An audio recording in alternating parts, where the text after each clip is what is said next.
بسم اللہ الرحمن الرحیم۔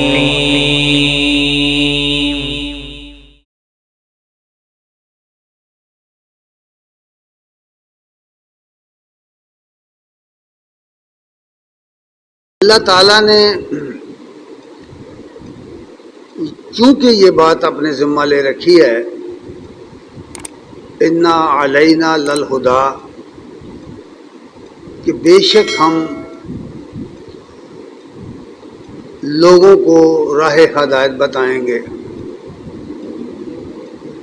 راہ ہدایت بتانے کے لیے اس نے انبیاء کو بھیجا، ان کے ساتھ صحائف نازل کیے، کتابیں نازل کی، اور انبیاء نے اپنے قول اور عمل سے انسانوں کے سامنے اپنے اپنے زمانے میں وہ طریقہ بیان کیا جس پر چل کر انسانی نسل اس دنیا میں بھی کامیاب زندگی بسر کر سکتی ہے اور آخرت بھی سنور سکتی ہے۔ انبیاء کی تاریخ بہت طویل ہے، اور ان میں سب سے زیادہ شہرت یافتہ، سب سے زیادہ دنیا کی رہنمائی کرنے والے، سب سے زیادہ قربانیاں کرنے والے، سب سے زیادہ اللہ تعالیٰ کے دین کی تبلیغ کرنے والے ابراہیم علیہ السلام ہیں۔ ابراہیم علیہ السلام کو اللہ تعالیٰ نے دنیا کا امام بنایا ہے، اور ابراہیم علیہ السلام کے بعد خصوصی طور پر مشرق وسطیٰ میں، عربوں کی سرزمین میں جتنے انبیاء آئے، جتنے رسول آئے، وہ سب کے سب ابراہیم کی اولاد میں سے آئے، حتیٰ کہ ساری دنیا کے لیے، ساری دنیا کی قوموں کے لیے، ملکوں کے لیے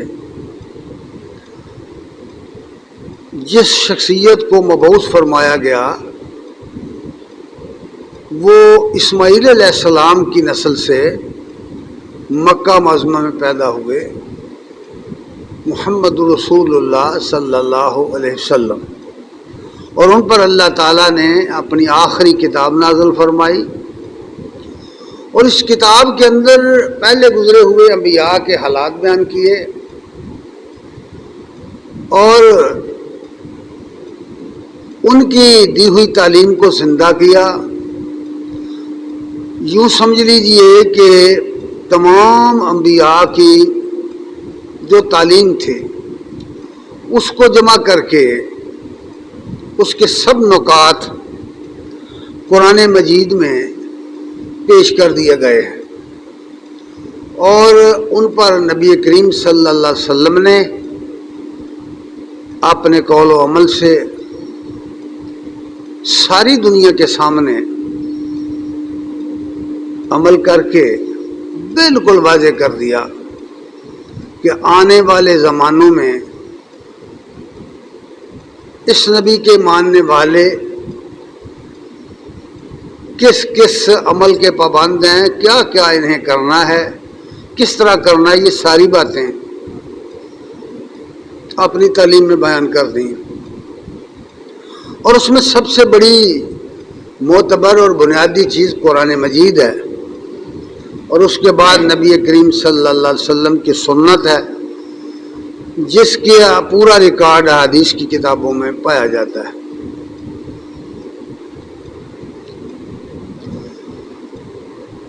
یہ مہینہ جو شروع ہو گیا ہے، جسے ذوالحج کا مہینہ کہتے ہیں، اور اس کی 10 تاریخ کو حج ہوتا ہے اور اس کے مناسک جو ہیں وہ سارے حجاج کرام مکہ معظمہ میں ادا کرتے ہیں، اور ان کا آخری نسک جو ہے وہ قربانی ہے۔ حج کے اندر سب سے آخری عمل قربانی ہے۔ تمام مناسک ادا کرنے کے بعد ایک حاجی، ایک وہ شخص جو بیت اللہ کی زیارت کرنے کے لیے گیا ہے، وہ آخر میں قربانی کرتا ہے، پھر سر منڈاتا ہے، پھر وہ جمرات کو کنکریاں مار کر احرام کھول کر فارغ ہو جاتا ہے اور عمرۃ الوداع کر کے وہ فارغ ہو جاتا ہے۔ اس سارے عمل کے اندر ایک بہت بڑی حکمت ہے جو رکھ دی گئی ہے، اور سب سے بنیادی نقطہ اس میں یہ ہے کہ اللہ تعالیٰ نے اس حج کے ذریعے، اس حرم کو مرکز بنانے کے ذریعے انسانوں کو نسلوں، زبانوں، وطنوں اور دیگر بہت ساری پرستیوں سے نکال کر انسانیت کے پلیٹ فارم پر جمع کر دیا ہے۔ اسی لیے فرمایا کہ یہ حرم جو ہے یہ ہدی للعالمین ہے، یہ تمام اہل عالم کے لیے رہنما مرکز ہے۔ اس نے ساری دنیا کو، ساری دنیا کے انسانوں کو کسی قسم کی تفریق کے بغیر ایک عقیدے پر جمع کر کے ایک پلیٹ فارم پر اکٹھا کر دیا، اونچ نیچ کے سب تصورات ختم کر دیے، رنگ و نسل کے سب امتیازات ختم کر دیے، اوتان پرستی کو ختم کر دیا، سب انسانوں کو یہ سبق دیا کہ وہ سب اولاد آدم ہیں۔ اور نبی صلی اللہ علیہ وسلم نے اپنے خطبے میں یہی بات فرمائی تھی کہ آدم مٹی سے پیدا کیے گئے اور تم سب کے سب اولاد آدم۔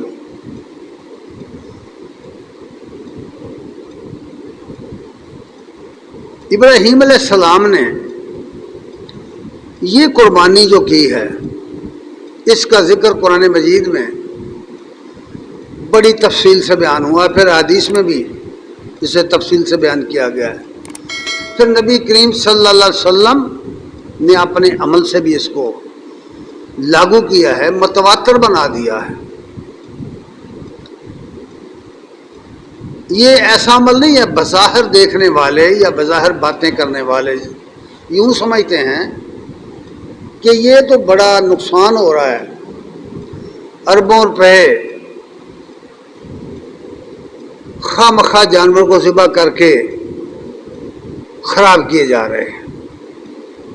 اکثر لوگ اس طرح کی سوال کرتے ہیں، اس طرح سوچتے ہیں، حالانکہ وہ لوگ یہ کبھی نہیں سوچتے کہ یہ کرکٹ پر کتنے ارب روپیہ خرچ ہوتا ہے ایک فضول کام پر، اور اس طرح بے شمار دوسرے کام ہیں، بے شمار جشن منائے جاتے ہیں، آزادی کے نام پر جشن منائے جاتے ہیں، کسی شخصیت کے مرنے اور پیدا ہونے پر جشن منائے جاتے ہیں، اور پانی کی طرح روپیہ بہا دیا جاتا ہے۔ یہ شادی بیاہ کے فنکشن ہوتے ہیں، کبھی نہیں لوگ سوچتے کہ پھر اس پر کیوں روپیہ برباد کیا جا رہا ہے۔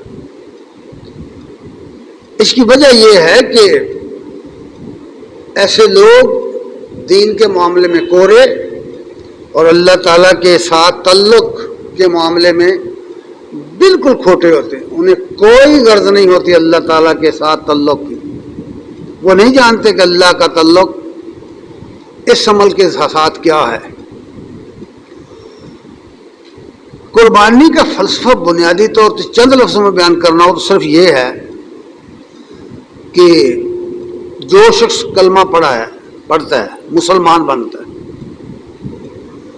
وہ قربانی کر کے اپنے عمل سے یہ بات ثابت کرتا ہے کہ اگر اس دین کے غلبے کے لیے، اس دین کو کامیاب کرنے کے لیے، اس دین کا نظام قائم کرنے کے لیے اگر اس کی جان کی ضرورت پیش آ جائے تو وہ بھی دینے کے لیے تیار.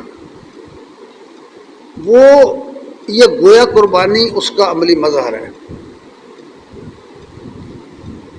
تو ابراہیم علیہ السلام نے اس کی ابتدا کی ہے باقاعدہ. اس کو ایک سنت کے طریقے پر، یہ سنت ابراہیم ہے، پہلی بات یہ سمجھیے گا. قربانی کرنا سنت ابراہیم ہے. اور نبی کریم صلی اللہ علیہ وسلم نے اپنے زمانے میں اس کے اندر جو خرابیاں پیدا ہو گئی تھیں، اس کے طریقے میں، اس کے کرنے میں جو افراط و تفریط پیدا ہو گئی تھی، اس کو ختم کر کے صحیح طریقہ جو ابراہیمی تھا اس پر اس کو جاری کر دیا. اللہ تبارک تعالیٰ نے یہ قربانی جس طرح اس کی اجرا ہوا ہے، جس طرح اس کو دنیا کے اندر رائج کیا گیا ہے، اس کا ذکر سورہ صافات کی چند آیات میں بیان کیا گیا ہے. اگر آپ سوچیں، تصور کریں کہ ایک ایسا آدمی جس کی عمر 80 سال سے زیادہ ہو گئی اور 80 سال کی عمر میں وہ اولاد سے محروم ہے، اور اس کی بیوی اس کی زوجہ اس کی 60 سال کی عمر سے زیادہ کی ہو گئی، یعنی بچہ پیدا کرنے کی عمر سے آگے گزر گئی. تو اس حال میں وہ ہجرت کرتا ہے، اپنا وطن چھوڑتا ہے. یہ پہلی قربانی ہے، وطن چھوڑنا، اپنا گھر بار چھوڑنا، اپنے والدین کو چھوڑنا، اپنی برادری کو چھوڑ دینا. کس لیے؟ صرف اللہ کے لیے، اللہ کے دین کے لیے. کوئی اور مشکل نہیں تھی انہیں وہاں، صرف اللہ کے دین کی بات ہے. اللہ کے دین کے لیے، توحید ربانی کے لیے اپنے گھر بار کو چھوڑنا، اپنے والدین کو چھوڑنا، اپنا وطن چھوڑنا، اپنی برادری چھوڑنا، رشتہ داروں کو چھوڑنا، یہ بہت بڑی قربانی. اور جب وہ نکلے گھر سے تو پھر دعا کرے، ان کے دل سے یہ ہوک اٹھے کہ یا اللہ مجھے صالح اولاد عطا فرما، جو بڑھاپے کا سہارا بنے. دنیا کا ہر انسان جو بھی دنیا میں پیدا ہوا ہے وہ اولاد صرف اس لیے مانگتا ہے کہ وہ اولاد اس کے لیے بڑھاپے کا سہارا بنے. جب جو انسان بوڑھا ہوتا ہے اس کے اعضاء کام چھوڑ دیتے ہیں، وہ کچھ بھی نہیں کر سکتا، حتیٰ کہ وہ اٹھنا بیٹھنا بھی مشکل اس کے لیے ہو جاتا ہے. تو اس وقت وہ سمجھتا ہے کہ میرا اگر کوئی ہوگا، میری اولاد ہوگی تو وہ مجھے سنبھالے گی. آپ اندازہ کریں کہ اس عمر کے اندر اللہ تعالیٰ اس کو بچہ عطا کر دے 80 سال کی عمر میں یا 90 سال کی عمر. بعض مورخین نے لکھا کہ 90 سال کی عمر میں اسماعیل علیہ السلام پیدا ہوئے تھے. 90 سال، آپ اندازہ کر سکتے ہیں کسی 90 سال کے آدمی کو دیکھیں. پھر وہ بچہ چلنے پھرنے کے قابل ہوا ہے 10-12 سال کا. جب وہ ہاتھ بٹانے کے قابل ہو گیا ہے، ہاتھ بٹانے کام کے کاج کے قابل ہو جائے، اس وقت اگر اس شخص کو یہ حکم دے دیا جائے کہ اس بچے کو ذبح کر دو، آپ اپنے بارے میں سوچ کر دکھائیں، مجھے بتائیں. ہر شخص اپنے بارے میں سوچے کہ وہ کیا کرے گا اگر اس کو یہ حکم دیا جائے کہ 90 سال کی عمر میں جو بچہ تجھے ملا تھا اب وہ 9-10-12 سال کا ہو گیا ہے، تیرے کام کاج کے قابل ہو گیا ہے، تو اسے ذبح کر دے. تو اس کا رد عمل کیا ہوگا؟ اس کا دل کیا کہے گا؟ یہ باتیں اپنے اوپر برد کر کے آدمی سوچے تو پھر سمجھ آتی ہے، ورنہ قرآن پڑھتے جو نہیں سمجھ آتی. بھائی کسے کہانیاں بیان کرنے سے یہ باتیں سمجھ میں نہیں آتی.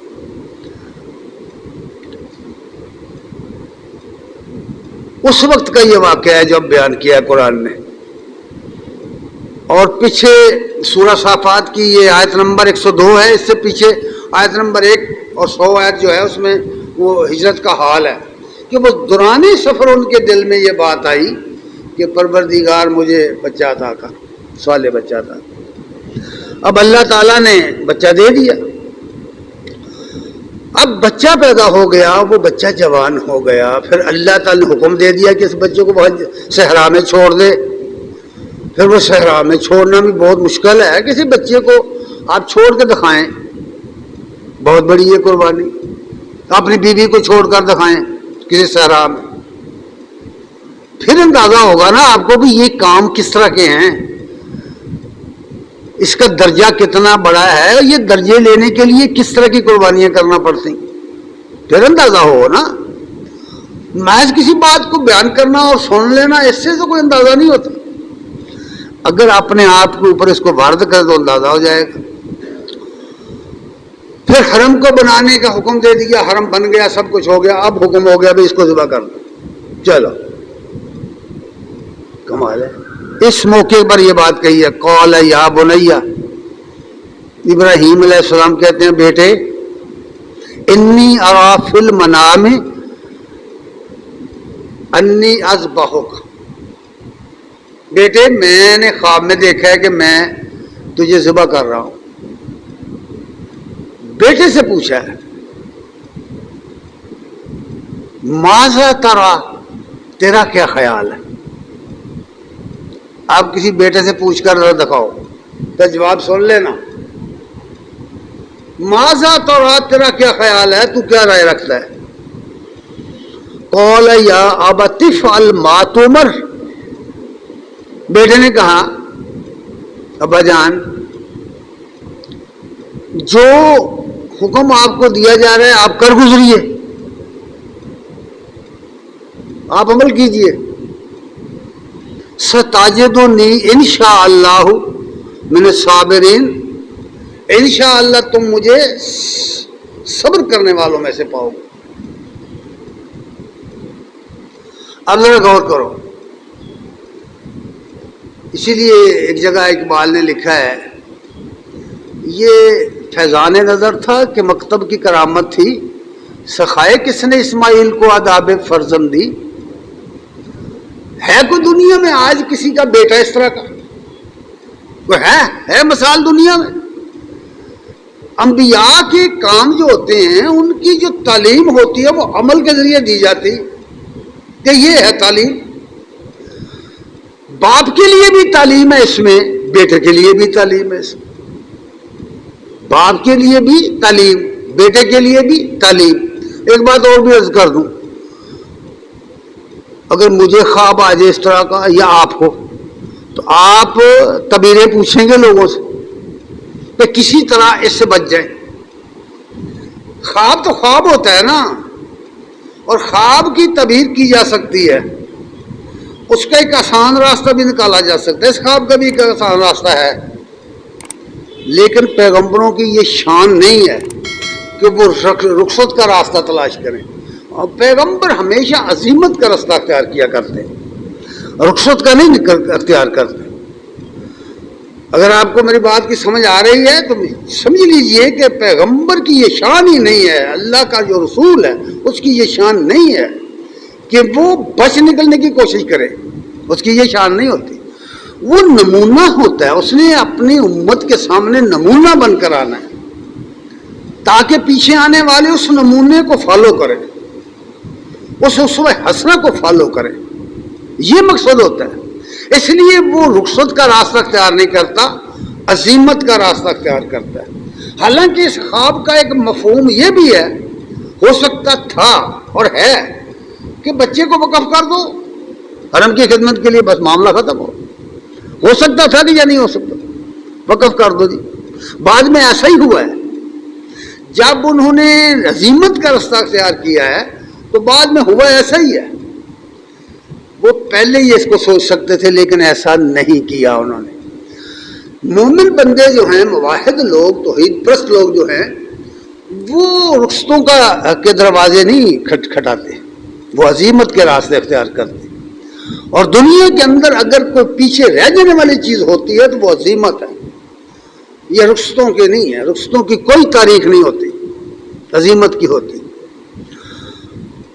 جب فرمایا اللہ تعالی نے فلما اسلما، جب دونوں باپ بیٹا متی ہو گئے، فرما بردار ہو گئے، تیار ہو گئے، بیٹا رضامند ہو گیا، باپ بھی رضامند ہو گیا. باپ نے مشاورت لی، بیٹے نے کہا جس طرح آپ کو حکم میں کر گزری. تو فرمایا فلما اسلما، جب دونوں باپ بیٹا مسلم ہو گئے یعنی تیار ہو گئے، فرما بردار ہو گئے، حکم الہی پر عمل کرنے کا نام اسلام ہے، حکم خدا بندی پر عمل کرنے والے کا نام مسلم ہے. جو عمل نہیں کرتا، اسلام پر عمل نہیں کرتا، حکم خدا پر عمل نہیں کرتا، شریعت کی روح سے وہ مسلم نہیں ہے، فاسق ہے. قرآن مجید میں یہ باتیں لکھی ہوئی ہیں بڑی تفصیل سے. ہماری شومی قسمت کہ ہم قرآن پڑھنا چھوڑ گئے، کس سے کہانیاں چھیڑ لیے، پتہ نہیں کیا کیا بنا دی.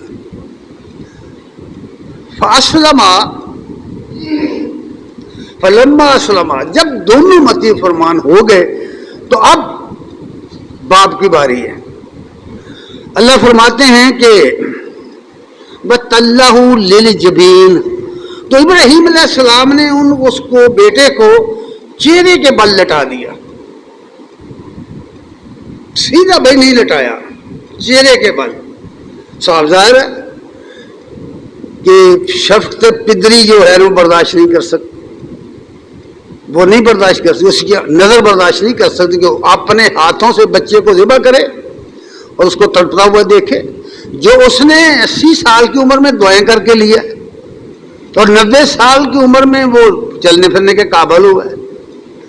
اس لیے قرآن نے ایک ایسا لفظ استعمال کیا جو اس کی پوری کیفیت کو کھینچ کر سامنے لے آیا. تصویر اس نے اندر کی بنا دی، اندر کی دل کی تصویر بنا کر سامنے رکھ دی، سیدھا لٹانے کی بجائے وَتَلَّهُ لِلْجَبِينِ، پیشانی کے بل لٹا دیا.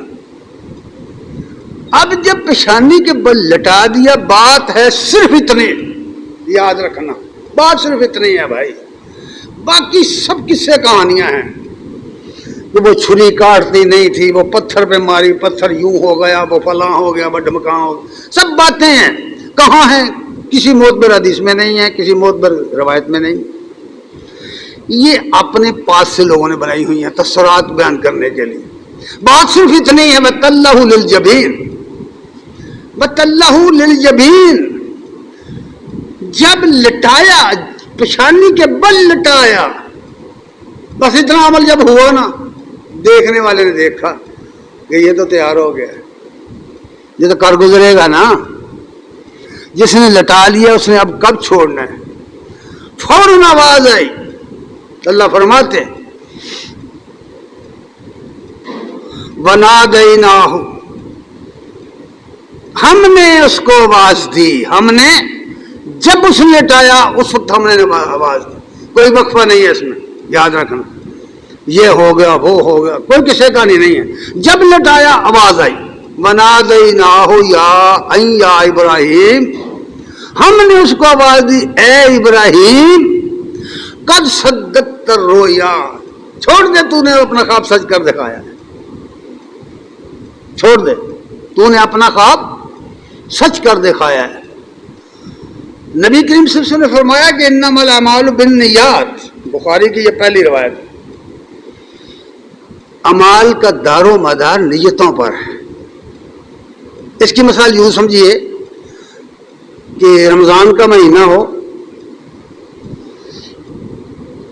تو آدمی صبح رات کو جب سوتا ہے تو نیت کرتا ہے کہ میں صبح کو روزہ رکھوں گا، پھر وہ سحری کے وقت اٹھ کر سحری کھاتا ہے، پھر سارا عمل کرتا ہے، شام تک غروب آفتاب تک وہ روزہ رکھتا ہے. اگر کبھی ایسا ہو جائے کہ آپ سفر میں ہوں یا حضر میں ہوں، جہاں بھی ہوں، کہ آپ کو صبح کے وقت کھانا نہیں ملا، پینے کو بھی کچھ نہیں ملا، سارا دن بھی کچھ نہیں ملا، سارا دن آپ نے بھوکے اور پیاسے گزار دیا، لیکن آپ نے یہ نیت نہیں کی ہوئی کہ میں روزہ رکھوں گا، تو کیا روزے کا ثواب ملے گا؟ یہی بات کہی گئی ہے انما الاعمال بالنیات. کہ اعمال کا جو اجر کا مرتب ہوتا ہے وہ نیتوں پر ہوتا ہے. پیغمبر نے نیت کر لی تھی ذبح کرنے کی, دوسرے پیغمبر بیٹے نے نیت کر لی تھی ذبح ہونے کی, دونوں تو تیار تھے. اس لیے فرمایا فلما اسلما, دونوں مان گئے تھے, تیار ہو گئے تھے.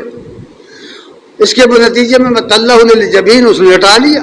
لٹاتے ہوئے یہ آواز بنا دے نہ ہو وہیں آئے ابراہیم, ہم نے اسے آواز دی اے ابراہیم قد صدقت الرؤیا, تو نے اپنا خواب سچ کر دکھایا. آگے تو کچھ نہیں, خواب میں آپ نے یہ نہیں دیکھا تھا کہ ذبح کر دیا ہے, خواب میں دیکھا تھا انی اذبحو کا. اس کا معنی یہ ہوتا ہے کہ میں دیکھے کہ میں تجھے ذبح کرنے کی کوشش کر رہا ہوں, میں تمہیں ذبح کر رہا ہوں. یہ نہیں ہے کہ ذبح کر دیا ہے. ان لفظوں کے اندر بہت بڑی دنیا چھپی ہوئی ہے. جو بات دیکھی تھی اتنی ہو گئی, اس لیے فرمایا تو نے اپنا خواب سچ کر دکھایا ہے. اور نتیجہ ساتھ ہی بیان کر دیا انا کذالک نجزی المحسنین. جو لوگ عمل کرتے ہیں اور عمل کو خوبصورت طریقے سے کرتے ہیں, محسنین وہ لوگ ہوتے ہیں جو کسی عمل کے کرنے کا جو حق ہو وہ اسے ادا کریں. کسی عمل کے کرنے کا جو حق ہوتا ہے نا کرنے کا, اسے ادا کرنے کا نام احسان ہے. اسے ادا کرنے کا نام احسان ہے. قرآن مجید میں جس طرح یہ جملہ آیا ہے, حدیث میں بھی ہے, بڑی مشہور حدیث سنی ہے آپ نے, حدیث جبریل میں ہے کہ سائل نے آپ سے پوچھا کہ مل احسان ہو یا رسول اللہ, یا رسول اللہ احسان کیا ہے, احسان کیا ہے؟ آپ نے کیا جواب دیا؟ فرمایا وَاعْبُدْ رَبَّكَ, اپنے رب کی بندگی یوں کر کا اَنَّكَ تَرَاهُ, گویا کہ تو اسے دیکھ رہا ہے, سامنے دیکھ رہا ہے. یعنی حق ادا کر بندگی.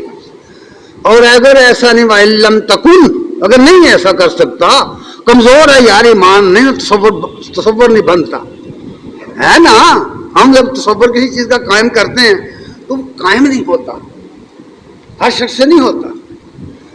تو فرمایا اگر ایسا نہیں کر سکتا, اتنا اعلیٰ تصور نہیں ہے, اتنا اعلیٰ ایمان نہیں ہے, یقین نہیں ہے, تو پھر یہ تصور کر کے وہ تجھے دیکھ رہا ہے. اب وہ دیکھ رہا ہے یا یہ دیکھ رہا ہے, تو کیسے ہو سکتا ہے کہ وہ کسی اللہ کے کام میں غلطی کرے یا اپنے عمل میں غلطی کرے؟ کیسے ممکن ہے؟ یہ ممکن ہی نہیں. یاد رکھیے ممکن نہیں. تعلیم ایسی ہے, اللہ اور اس کے رسول کی تعلیم ہی ایسی ہے. ہم بھول چکے ہیں, اصل مصیبت یہ ہے ہم بھول چکے ہیں. اس لیے فرمایا کہ ہم نے محسنین کے لیے جزا رکھی ہے, محسنین کے لیے جزا محض رواج کے طور پر عمل کرنے کے نتیجے میں نہیں ہوگی, یہ اجر و ثواب رواج کے طور پر نہیں ہوگا. یاد رکھنا, اگر کوئی شخص قربانی کرتا ہے اور اس کے دل میں یہ خیال آیا ہے کہ چلیں اپنی قربانی کرتے ہیں, پتہ نہیں محلے والے گوشت دیں گے یا نہیں دیں گے, دیں گے تو کب دیں گے, یا یوں کہے کہ یہ تو بھائی بڑی بےزتی کی بات ہے کہ ہم قربانی ہی نہ کریں. دل میں خیال آیا, دل میں, کسی کو بتایا نہیں. یقین مانیے نہیں قربانی ہوتی, نہیں ہوتی, نہیں ہوتی, نہیں ہوتی ایسے شخص کی قربانی. قربانی کے لیے شرط لگا دی گئی ہے کہ اللہ قربانیاں متقیوں کی قبول کرتا ہے. پھر متقیوں کی صفات جا کے قرآن میں پڑھیں. حابیل نے قابیل سے یہی کہا تھا کہ میرا کیا قصور ہے بھائی, اللہ تیری قربانی قبول نہیں کر رہی کہ اس نے, تو میرا کیا قصور ہے اس میں, کیونکہ تو متقی نہیں ہے. متقیوں کی قربانی اللہ قبول کرتا ہے, پرہیزگاروں کی قربانی قبول کرتا ہے. خیر, فرمایا کہ ہم اس طرح بدلا دیتے ہیں. پھر ایک بات کہی کہ ان ھذا لہو البلاء المبین, یہ عمل جو ہے, یہ عمل, یہ ان ھذا لہو البلاء المبین, یہ عمل جو ابراہیم علیہ السلام کا تمہارے سامنے بیان کیا گیا ہے, جس کے نتیجے میں آج پوری دنیا میں قربانیاں ہو رہی ہیں, اس کے بارے میں فرمایا یہ کھلی ہوئی بلا, لہو البلاء المبین, یہ کھلی ہوئی بہت بڑی آزمائش تھی. اسی لیے فرمایا نا ایک اور جگہ وَإِذِ ابْتَلَىٰ إِبْرَاهِيمَ, اور جب بھی ہم نے ابراہیم کو آزمایا اتمہن، ہر کام میں پورا پایا. تبھی تو کہا کہ ہم چاہتے ہیں کہ تجھے دنیا کا امام بنا دیں، دنیا کا امام، دنیا کا امام. بات کہیں اور نہ نکل جائے، میں نے اپنی موضوع پر رہنا ہے. آج آپ جانتے ہیں، آپ درود پڑھتے ہیں نا، درود پڑھتے ہیں، سمجھ کر کبھی پڑھا ہے؟ سمجھ کر کیا پڑھتے ہیں، کیوں پڑھتے ہیں، کبھی سوچا ہے؟ نہیں، بالکل نہیں. جس سے آپ سروے کر کے دیکھیں، بغیر سوچے لوگ درود پڑھتے ہیں. اس کے لیے بڑے یہ ہو جائے گا، وہ کچھ بھی نہیں ہوگا. جو اس کے اندر ہے وہ کرو گے تو ہوگا، ورنہ نہیں ہوگا. اس میں یہ ہے کہ کما صلیت علی ابراہیم، ہے نا، کما بارکت علی ابراہیم. ایسے بلندی عطا کر محمد صلی اللہ علیہ وسلم کو جیسے تو نے ابراہیم کو عطا کی، ایسے برکت عطا کر محمد صلی اللہ علیہ وسلم کو جیسے تو نے ابراہیم کو کی. کبھی سوچا آپ نے یہ کیا ہے دعا کر رہے ہیں آپ؟ اپنے نبی کے بارے میں کر رہے ہیں، درود پڑھ رہے ہیں نا. اور سوچ کے پڑھا کرو، سوچ کے. جو کچھ کرنا ہے سوچ کے کیا کرو. جو ماننا سوچ کے سمجھ کے مانا کرو، جو نہیں ماننا سمجھ کر نہ مانا کرو. یوں ہی نہیں ہے کہ اندھے پن سے، یہ نہیں ہے بات. اسلام میں یہ گنجائش نہیں ہے. چلو خیر. فرمایا کہ بہت بڑی آزمائش تھی. اب اس آزمائش کے نتیجے میں جب وہ کامیاب ہو گئے تو اللہ نے فرمایا ہم نے ایک انعام دے دیا اس کو. انعام یہ دیا، وفدیناہ بذبح عظیم، ایک بہت بڑی قربانی کا سلسلہ اس کے بدلے میں جاری کر دیا. آپ میں سے کوئی بندہ جانتا ہے کہ ابراہیم علیہ السلام کو کتنے ہزار سال گزر گئے؟ پتہ ہے آپ کو؟ کئی ہزار سال. 2000 سال تو عیسیٰ علیہ السلام کو ہو گئے.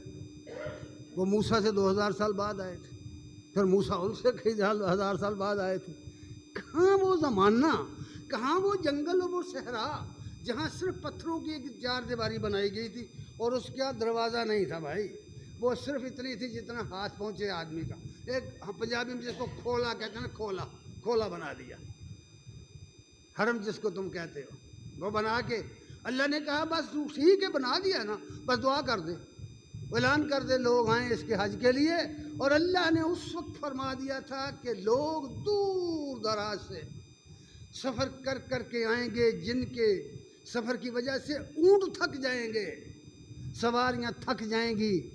اور آپ نے دیکھا کہ وہ برکت کس قدر زیادہ ہوئی کہ اس کھولے کے گرد آج پوری دنیا، جاپان سے لے کر برما سے لے کر مشرق و مغرب سے لے کر شمال و جنوب، دیکھتے ہیں آپ کس طرح دنیا امڑتی چلی آ رہی ہے. شعوری یا غیر شعوری طور پر کس طرح بھاگے آ رہے ہیں لوگ. یہ ساری باتیں لوگوں کے دل میں کس نے ڈالی ہیں؟ پیسہ تو بہت پیارا ہے ہر کسی کو. تو اس لیے فرمایا کہ ہم نے اس کے بدلے میں قربانی جاری کر دی، فدیہ جاری کر دیا. اس پر بھی بڑی لے دے کی ہے لوگوں نے، اس پر بھی، اس فکرے پر بھی. اس میں ہمیں نہیں جانا اس سوال پر. وفدیناہ بذبح عظیم، ہم نے قربانی جاری کر. یہ ہے وہ قربانی جو آج سے چند دن بعد 10ویں تاریخ ذوالحج کو ہوگی.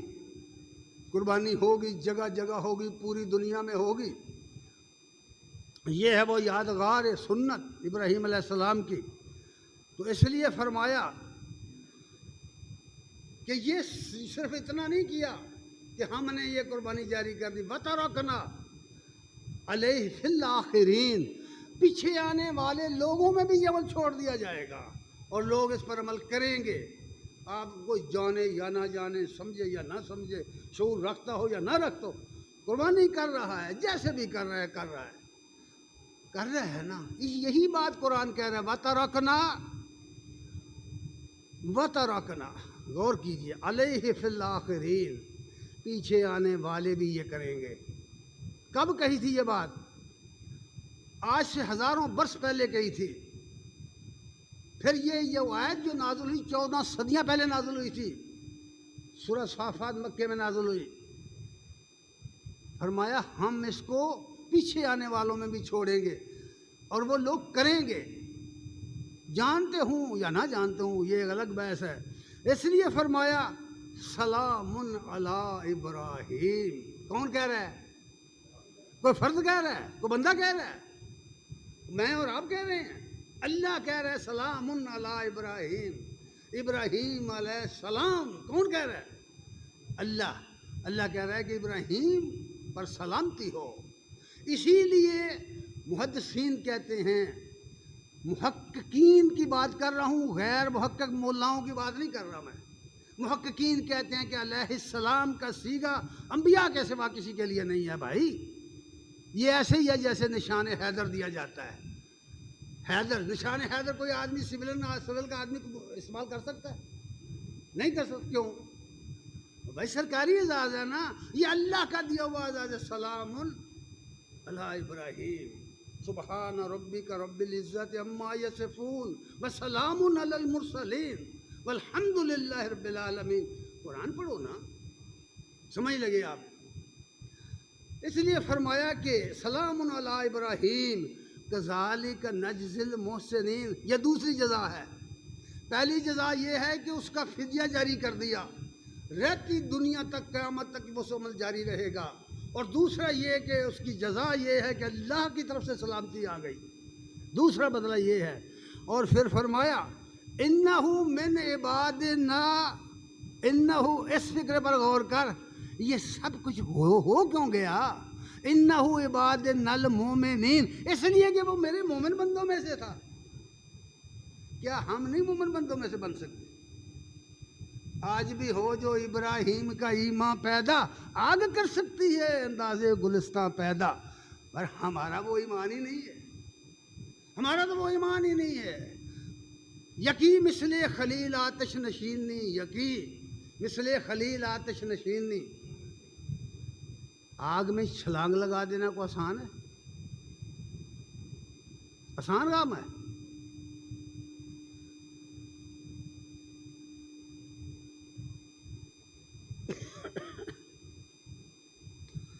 اس لیے اللہ تبارک تعالیٰ نے یہ دو بدلے، دو جزاؤں کا ذکر کر دیا. اور پھر فرمایا کہ وہ ہمارے مومن بندوں میں سے تھا. اس لیے یہ بات کہی گئی ہے کہ قربانی کرنی ہے تو اپنے ذہن کو صاف کر، اپنے دل کا جائزہ لے، اپنے من کی سیر کر، اپنے اندر جھانک، من میں اتر کر دیکھ، من کے اندر دیکھ کہیں شیطان گھسا ہوا تو نہیں، کہیں من کے اندر یہ بات تو نہیں کہ لوگ یہ نہ کہیں کہ قربانی نہیں کی ہے سب، کہیں یہ تو نہیں ہے کہ بھئی گوشت نہیں ملے گا تو چلو خود اپنے کر لیتے، یہ تو نہیں ہے. اگر یہ تصور ہے، یہ خیال ہے، تو خبردار ہو جا، شیطان کی طرف سے ہے، نزغ الشیطان ہے. دل کا جائزہ لے کے قربانی کر. وجہ اس کی یہ ہے کہ نبی کریم صلی اللہ علیہ وسلم پر جو قرآن نازل ہوا اس میں صاف کہہ دیا گیا قل ان صلاتی و نسکی و محیای و مماتی للہ رب العالمین.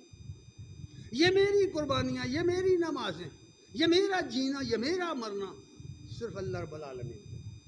اب اس صرف کے اندر من آ گیا، خواہش آ گئی تو بربادی مت کر. اپنی پیسہ بھی برباد کرے گا، اپنا عمل بھی برباد کر بیٹھے گا. جو کچھ کرنا ہے اللہ کے لیے کرنا ہے، خواہش نفس سے بچ کے کرنا ہے. یہ ساتھ لگی ہوئی ہے، یہ گھستے ہوئے دیر نہیں لگاتی، یہ گھستے ہوئے دیر نہیں لگاتی، یاد رکھنا. پاس ہے، بالکل دل کے پاس رہتی ہے یہ خواہش. خواہش نفس ہم جس کو کہتے ہیں، یہ ہے کیا؟ بھائی یہی تو ہے نا، میرا دل کردا ہے، میرا دل نہیں کردا، کہنے ہیں نا، اینو خواہش کہندے. ایسے نو تو خواہش کہندے نے، میرا دل کردا ہے یا میرا دل نہیں کردا. بولنے ہیں کہ نہیں؟ اس کو خواہش نفس کہتے ہیں. اس سے بچنے کی ضرورت ہے. اس لیے فرمایا قل ان صلاتی و نسکی و محیای و مماتی للہ رب العالمین لا شریک لہ. کوئی اس کا شریک نہیں ہے، نہ ذات میں، نہ صفات میں، نہ اختیارات میں، نہ حقوق میں، کوئی اس کا شریک نہیں ہے. وَبِذَالِكَ أُمِرْتُ، اور فرمایا مجھے حکم دیا گیا ہے. کون کہہ رہا ہے؟ اللہ کا کلام محمد رسول اللہ کی زبان سے نازل ہوا. وَبِذَالِكَ أُمِرْتُ وَأَنَا أَوَّلُ الْمُسْلِمِينَ. مجھے حکم دیا گیا ہے کہ سب سے پہلے میں سر جھکا دوں، میں مسلمان بن جاؤں اور فرقے اڑ گئے یا نہیں اڑ گئے، میں مسلمان بن جاؤں۔ اللہ کا رسول مسلم تھا، صحابہ مسلم تھے، تابعین مسلم تھے، ہم نے یہ فرقے بنائے، میں فلاں ہوں، میں فلاں ہوں، میں ڈھمکا ہوں، کوئی حیثیت نہیں ان فرقوں کی اسلام کے اندر۔ یاد رکھو، مسلم بن کے رہو، اس لیے یہ بات فرمائی گئی ہے۔ اب میں عرض کر دوں چند باتیں مختصر سے وقت میں، مسائل کے بارے میں اب بات کروں گا، اس کا فلسفہ میں نے بیان کر دیا۔ سب سے پہلا کام عید کے دن نماز پڑھنا ہے، عید کی نماز۔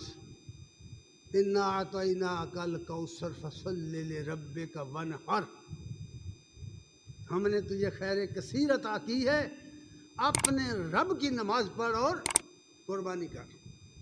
یہ پہلا کام۔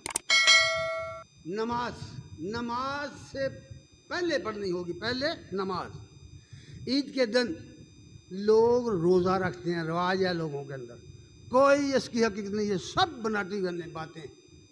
عید کے دن روزہ حدیثوں میں ہے شیطان کا روزہ ہوتا ہے، عید کے دن روزہ نہیں ہوتا بھائی، سنت نہیں ہے۔ نماز پڑھنی ہے اور پھر جانور ذبح کرنا ہے، اپنے ہاتھ سے زیادہ کریں تو زیادہ بہتر ہے۔ نبی صلی اللہ علیہ وسلم نے اپنے ہاتھ سے جانور ذبح کیے ہیں، اگر نہیں تو دوسرا کر دے، یہ بھی جائز ہے۔ بے عیب جانور، بے عیب جانور، کسی بھی قسم کا عیب اس کے اندر نہ ہو، کسی بھی قسم کا، یہاں تک کہ وہ مریل نہ ہو، لسا ماندہ نہ ہو، موٹا تازہ جانور ہونا چاہیے۔ اور جتنے جانور ہیں، اونٹ گائے اور بکرا، یہ دندے ہونے چاہیے، 2 سال کے نہیں، ذرا سمجھ کے جانا، دندے 2 سال کے نہیں، دندے ہونے چاہیے۔ آپ دندے کو سمجھتے ہیں کیا ہوتا ہے؟ اور اگر بھیڑ ہو، دمبا ہو تو جزا ٹھیک ہے، جزا بھی جائز ہے، وہ جزا جو سال کے برابر ہو، سال والے کے برابر ہو، موٹا ہو، فربا ہو، جائز ہے، 6 ماہ کا بھی، 8 ماہ کا بھی، سال کا بھی، دندہ ہونا اس کے لیے شرط نہیں ہے، یہ حدیث میں ہے۔ اور سب سے افضل قربانی اونٹ کی ہے، سب سے افضل قربانی اونٹ کی، دوسرے نمبر پر گائے کی، تیسرے نمبر پر گائے بکرا وغیرہ۔ یہ آپ نے کبھی سوچا ہے کہ ایک حدیث میں ہے کہ نبی صلی اللہ علیہ وسلم نے فرمایا، جو شخص مسجد میں خطبہ شروع ہونے سے پہلے آ کر بیٹھا، اسے اونٹ کی قربانی کا ثواب ملے گا۔ بھلا کیوں؟ کبھی سوچا کیوں؟ اس لیے کہ جو سب سے پہلے آ کے بیٹھے گا وہ پورا خطبہ سنے گا، پورا پیریڈ پورا سنے گا نا، پورا لیکچر سنے گا نا۔ جو 10 منٹ لیٹ آیا پہلا گیا، جو 20 منٹ لیٹ آیا اور گیا، جو آخر میں آیا صرف جماعت کے ساتھ ملا، مجھے بتائیے اسے کیا ملا؟ یہی بات حدیث میں ہے کہ اسے کچھ نہیں ملے گا، وہ خالی ہاتھ آیا خالی ہاتھ جائے گا۔ اونٹ کی قربانی کا اجر، یعنی اونٹ بہت بڑی قربانی کا اجر ہے، اونٹ کی قربانی کا اجر اسے ہوگا۔ اور اونٹ اور گائے، اس میں 7 حصے دار ہیں، ایک حدیث میں 10 کا بھی ہے ذکر، عبداللہ بن عباس کہتے ہیں، لیکن مشروع جو بات ہوئی وہ 7 کی ہے۔ ایک بات اور چلتے چلتے کر دوں، آج کل ایک رواج ملاؤں نے شروع کر دیا، یہ فتوے لکھ دیے انہوں نے، بھئی کٹے کی قربانی بھی جائز ہے، لکھا ہے نا؟ کیوں؟ اس لیے طبی لحاظ سے گائے کا گوشت کٹے کے گوشت سے بہتر نہیں ہے، کٹے کا گوشت بہتر ہے۔ گوشت کے لحاظ سے بھینس کا گوشت گائے کے مقابلے میں بہتر ہے، دودھ کے لحاظ سے گائے کا دودھ بھینس سے بہتر ہے، اور اٹھائیں طب کی کتابیں پڑھیں۔ اب انہوں نے آسان کیا کہ یہ جائز ہے۔ اب کوئی دنیا کا بڑے سے بڑا عالم بھی یہ ثابت نہیں کر سکتا کہ نبی صلی اللہ علیہ وسلم کے زمانے میں کبھی کسی نے یہ کیا ہو، صحابہ کے زمانے میں یہ کیا ہو، تابعین کے زمانے میں، یعنی پہلی 4-5 صدیوں میں، جب کہ مسلمان فتوحات کرتے کرتے بدخشاں تک پہنچ گئے تھے، وہاں کے علاقے تک، آج جس کو چینی ترکستان تم کہتے سنگیانگ کہتے ہو، یہ علاقے فتح ہو گئے تھے، اور یہ علاقے سندھ کے، اور ان کے اندر یہ جانور موجود تھے۔ متا مالک میں جموس کا باب باندھا گیا ہے، جموس کا، یہ کہنا کہ عربوں کو اس کا پتہ نہیں بالکل غلط بات ہے، عرب جانتے تھے، لیکن قرآن میں ہے ثمانیۃ ازواج، صرف 8 جانور، اور ان 8 جانوروں کی قربانی یہ ہے، اونٹ ہے، گائے ہے، بکرا ہے، شترا ہے، دمبا ہے۔ دمبے اور شترے بکرے کو بھیڑ کو ایک ہی شمار کیا۔ یہ ہیں وہ جانور جو مشروع کیے گئے ہیں۔ ہرن حلال ہے، گوند حلال ہے، گورخر حلال ہے، زرافہ حلال ہے۔ ہر حلال جانور کی قربانی نہیں ہوتی، قربانی صرف ان جانوروں کی ہوتی ہے جو مشروع کر دیے گئے ہیں۔ یاد رکھنا مسنون نہیں ہے، ہمیں خواہ مخواہ پیسہ ضائع نہ کر بیٹھنا۔ اور پھر قربانی کا جانور جو ہے، یاد رکھیے یہ دل کو سمجھا لینے والی بات ہے، یہ گوشت کھانے کے لیے قربانی نہیں ہوتی، قربانی اللہ کا قرب حاصل کرنے کے لیے۔ اس لیے گوشت کے پیچھے مت پڑیے۔ گوشت کے لیے شریعت نے فرض اور واجب تو نہیں کیا اس کو، لیکن مستحب طریقہ یہ بتایا کہ 3 حصے کرو، برابر برابر یکساں مکس کر لو، اور اس کے بعد ایک حصہ گھر رکھو، کھاؤ، دوسرا اپنے دوست احباب رشتہ داروں کو دو، تیسرا غریبوں مسکینوں محتاجوں کو دو۔ جس محلے کے اندر اگر ایک بھی کوئی مسکین ایسا رہ گیا جس کے گھر میں گوشت نہیں پہنچا، پورا محلہ گناہ گار ہو جائے گا۔ یاد رکھنا، بڑی اہم باتیں ہیں یہ، تقسیم کرو اس کو، فریجوں کی زینت نہ بناؤ۔ اور پھر یہ بھی سنو کہ قربانی 3 دن ایام تشریق میں ہو سکتی ہے۔ 13 تاریخ کے غروب آفتاب سے پہلے پہلے قربانی ہو سکتی ہے۔ آفتاب غروب ہو جائے پھر قربانی نہیں ہوگی، ان کو ایام تشریق کہتے ہیں۔ 11، 12، 13 تاریخ، بعض لوگوں نے اس کو 4 گنا ہے، عید کا دن بھی شمار کیا، لیکن صحیح بات یہ ہے کہ 13 تاریخ۔ اور اس کے بعد شرعی قربانی جو ہے، سب سے سمجھ لینے والی بات یہ ہے کہ جو لوگ حصے دار ہیں قربانی کے اندر، اگر ان میں سے کسی ایک آدمی کا یہ نیت نہ ہو قربانی کی، ایک آدمی گوشت کھانے کی نیت ہو، چلو جی میں پیسے دیتا ہوں 7واں حصہ، گوشت میں اپنا بانٹ کے لے جاؤں گا، قربانی کی اس کی نیت نہیں ہے تو قربانی نہیں ہوگی۔ 7 حصے دار جو ہیں وہ قربانی کی نیت سے شامل ہوں گے تو قربانی ہوگی، ورنہ نہیں ہوگی۔ پھر یہ بات بھی جانیے کہ قربانی کے جو جانور ہیں ان کے گلوں میں ہار ڈالے جا سکتے ہیں، انہیں خوبصورت بنایا جا سکتا ہے، مہندی لگائی جا سکتی ہے، یہ سب کام ہو سکتے ہیں۔ بخاری کے اندر یہ حدیثیں موجود ہیں۔ امی عائشہ صدیقہ رضی اللہ تعالیٰ عنہا بیان کرتی ہے کہ میں خود جانوروں کے لیے ہار بنایا کرتی تھی، ہار بنایا کرتی تھی، تو اس لیے یہ جائز ہے۔ اور ساتھ ہی یہ ہے کہ قربانی کے جانور سے کام لینا جائز ہے۔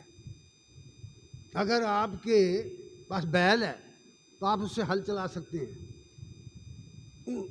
کنواں چلا سکتے ہیں۔ اگر آپ کے پاس اونٹ ہے تو اس پر سواری کر سکتے ہیں۔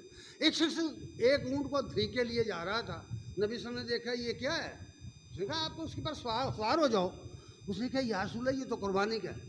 آپ نے فرمایا اس پر سوار ہو جاؤ۔ اس نے کہا قربانی کا ہے۔ آپ نے فرمایا اس پر سوار ہو جاؤ۔ اس نے کہا آپ نے جھڑک کر کہا سوار ہو جاؤ اس پر جو اس کی خدمت لینا جائز ہے۔ دودھ دھونا جائز ہے، گائے کا، بکری کا دودھ دھونا جائز ہے۔ جانور جو قربانی کا ہے اس سے خدمت لینا ازرو نبی کریم صلی اللہ علیہ وسلم کے فرمان کے جائز ہے، اس لیے پریشان نہیں ہونا۔ تو یہ بات پہلے میں نے عرض کر دی کہ صرف اور صرف انما الاعمال بالنیات، اللہ کے قرب کے لیے قربانی کیجیے، گوشت کے لیے نہ کیجیے۔ پھر یہ اونٹ جو ہے نا، اونٹ کو ذبح کرنا، لٹا کے ذبح کرنا جائز نہیں ہے، یاد رکھنا۔ اس کو نہر کرنا ہوگا۔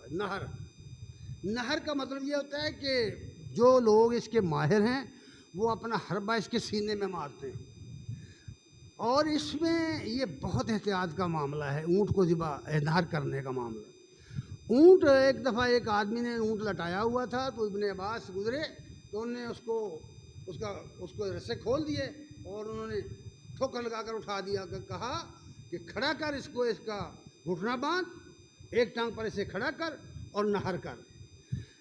اس میں تو وہاں یہی ہے، لیکن تجربے نے ایک اور بات بتائی کہ یہ نہر کرنے والا ذرا ایک کام اور کر لے کہ گھٹنا ہی نہ باندھے، اس کا منہ بھی باندھ لے، اس کا منہ باندھ لے رسی سے، ورنہ اس نے جب ربا مارنا ہے نا، اس نے اس کا سر پکڑ لینا اور اس کو بندہ مار دینا اس نے۔ اس لیے اونٹ کو نہر کرنا لٹا کے نہیں ذبح کرنا. اور پھر کوئی شخص اگر چاہے تو ایک سے زیادہ قربانیاں کر سکتا ہے، اگر چاہے تو اپنی بیوی کی طرف سے بھی قربانی کر سکتا ہے. ویسے ہر شخص جو ہے گھر کا سربراہ وہ قربانی کرے گا تو گھر کے سب افراد کی طرف سے ہو جائے گی. ایک کنبے کے لیے قربانی کافی ہے. حضرات گرامی قدر، یہ چند موٹے موٹے مسائل میں نے عرض کر دیے. ویسے تو ان سب کا پتہ ہے لوگوں کو. اللہ تعالیٰ سے دعا ہے کہ اللہ نے ان پر عمل کی توفیق عنایت فرمائے. وآخر دعوانا الحمدللہ رب العالمین.